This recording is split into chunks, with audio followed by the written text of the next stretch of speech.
Ben with Super Pump Podcast, day 4 of 40 epic days in the wilderness. And I am on the North Island of Key Caulker. It is a beautiful bird sanctuary here. You can see all kinds of different birds, and there are crocodiles in here. It's really a great estuary. But if you look off on the horizon, there is tremendous amount of development. Take a look that way, Robert. All these buildings being built. And as a byproduct of that, look behind me.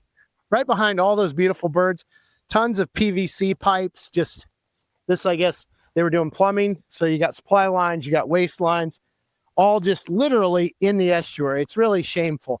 I want you to come on up here. And you almost can just feel that tension. I was telling my family, I was like, think about this island the way it is today. Because when you come back here in 5 years or 10 years, or heaven help you, 20 years, it's going to look completely different. It is going to be so built up.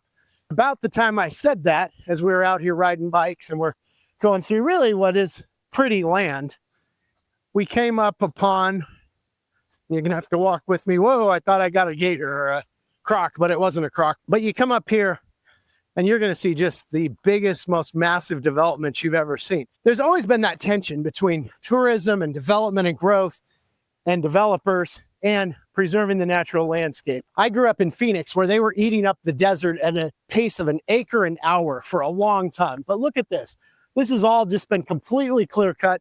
There's not a stitch of marsh in there, maybe a mud puddle or two, but they are developing somebody's version of a perfect thing. You notice normally they have sand little driveways here, but now we're on this fancy limestone, all of which has to be shipped in on big old shipping barges at great personal cost. This is called Manatee Shores. I guess the manatees are out there, and you see the little cabana visual of paradise and the main thoroughfare in with all these different developed lots.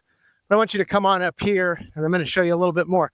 We have to think about these choices we make in our lives and in our businesses about these trade-offs between developed and undeveloped land, because I'm, in a lot of ways, as a tourist, as an explorer, I'm fueling this by coming here, paying money, being a part of all that this is.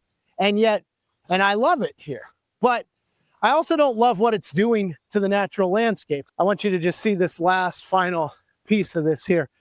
This is just massive, massive development here on the North Island of Key Caulker. You can see it goes on. They've got a little burn pile. They've got cement mixers, all kinds of big spools of wires and so forth. This entire end of the island is going to be no more. As you travel, think about how can you leave as little footprint as possible? How can you leave it so that your children or your grandchildren can enjoy it too? If you do, I think you're going to be much more super pumped, and I think your experience is going to be much more super pumped. So thanks for joining me today. I hope you have a wonderful day. Enjoy nature as you can before it gets too developed and overrun with golf carts. See the golf cart? Here they come. Super pumped out. Super pumped still on foot and trying to chase the golf carts out of the developments.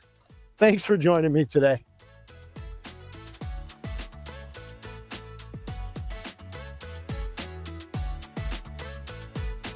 If you've ever dreamed of pressing pause and rediscovering what makes your heart sing, I invite you to follow along on our YouTube channel or on SuperPumped Life on Spotify or Apple Podcasts. I'll be posting every day, not only a podcast, but updates, stories, bonus coverage, and reflections through this Super Pumped adventure.